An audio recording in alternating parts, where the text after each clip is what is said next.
Does your spouse think you're not doing enough? Here's what you need to know. In this video, I'm going to go through a number of things that will highlight the pain points in your relationship.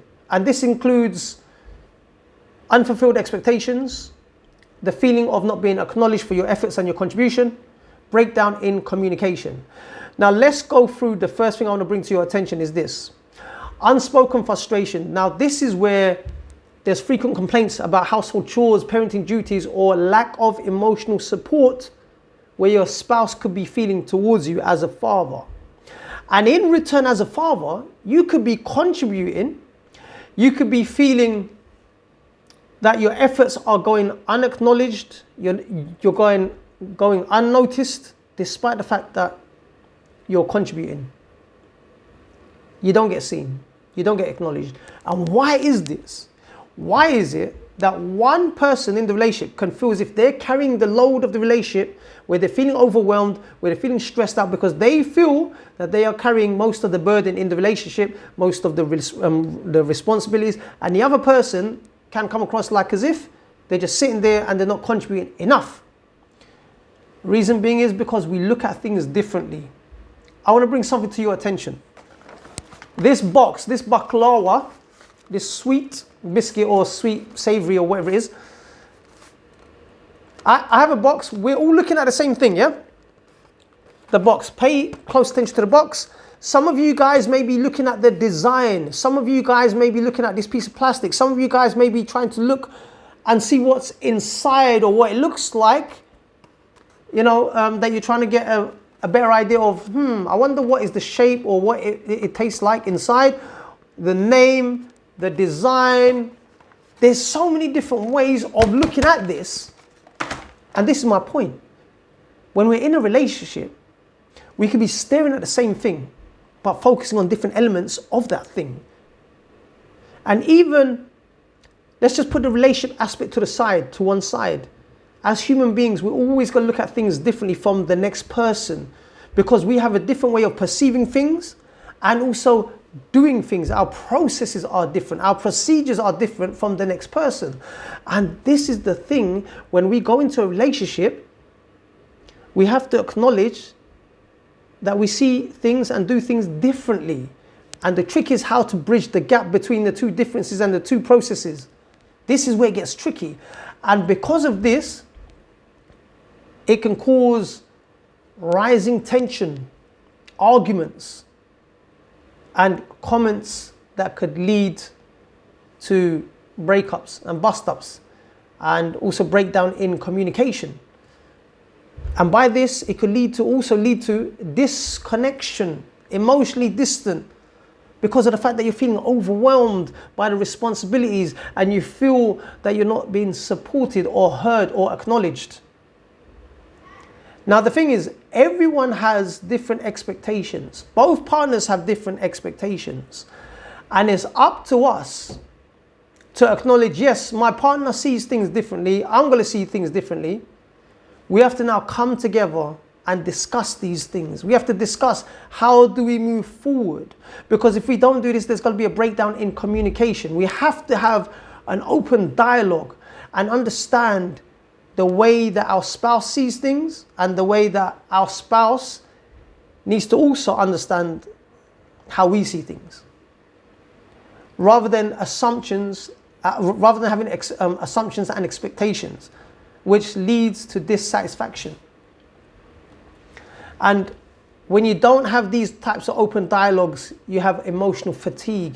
And when you're at that point of emotional fatigue, this is where the relationship can deteriorate drastically. This is where the relationship starts to erode, because there's a feeling of frustration and just exhaustion, because one partner may feel as if, like I've said before, that they're taking on too much load, whether it's financially, emotionally, or in household tasks.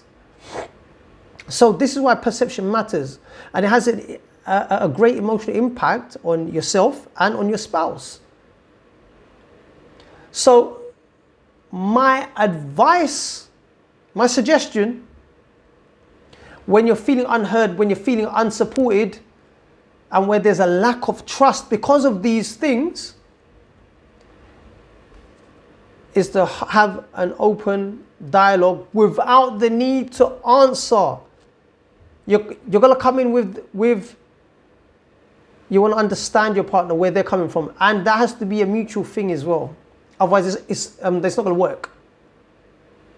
When you don't do this, there's going to be a build-up of resentment. And the resentment only gets deeper and deeper through time if it's not discussed amicably. And both spouses, partners, have to acknowledge each other's efforts, each other's contributions, and the efforts and contributions are not going to be done in the same way.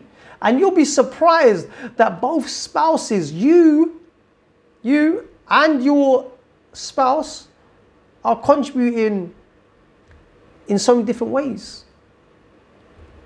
And it's just different perspectives. That's all. I have a set way of doing things. You have a set way of doing things. Everyone has a set way of doing things differently.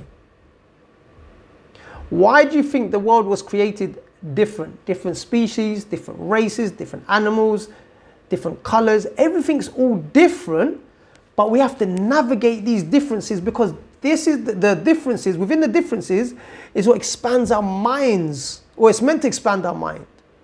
When we try to congest and try to compact everything in terms of it has to be done the way that I see things and the way that I do things, that perspective ain't going to work. It's not going to run with everyone. Yeah, you have to be adaptable, you have to be flexible, you have to be malleable. This is what I'm trying to bring to your attention. So, moving forward, we need to listen more attentively and actively. What does that mean? To try to understand where the other person is coming from, and vice versa, and not responding, reacting quickly. Pause. Take a moment to think about what your spouse is saying and what your spouse is saying to you. So what you're saying to your spouse and what your spouse is saying to you has to be a two-way thing. Clarify expectations. Don't assume that your partner understands you and you understand your own partner. Double check, feedback, relay the information to make sure it's clear that both of you are on the same page and understand thoroughly of how to run the relationship, who is doing what. And also, do not undermine each other's feelings. Acknowledge it. And even if you don't have to accept it, but don't make them feel rejected. That's one. And then the other thing is, if your spouse is playing victim, don't entertain it. But don't be disrespectful. You don't have to engage in it. This is what I'm saying. You can listen, but don't give answers. You can listen and not give so much time to it. Because if it's going round and round in circles and it's causing resentment, a build-up of resentment to come up to the surface level again, and the arguments and the cycle is the same, it's causing the same responses, the reactions, step back, step aside. Step to the side and just continue with doing your responsibilities the best that you can. Do your bit. This is what it's about. Until you come to a place where both of you can be sensible enough to really sit down, think, reflect in a calm way to be able to move the relationship forward together. But if there's no connection in terms of both spouses wanting the best for the relationship, then I'm sorry to say, you're going to have to look for a different way of trying to manage it amicably. Otherwise, not just you who's going to suffer, it's your children that will suffer. So you can do this by regularly checking in from time to time. Just be Be concerned, show your concern. From time to time, are you okay? Is there anything that you need help with? Just be considerate. It's the consideration that goes a long, long way. And that has to be a two-way thing. And if you do get to the stage where you're able to discuss and talk things out amicably and manage things, set goals. Have goals in place. Because goals are the thing that can steer the relationship in the right direction. Without goals, you're just lost. The relationship is like wishy-washy.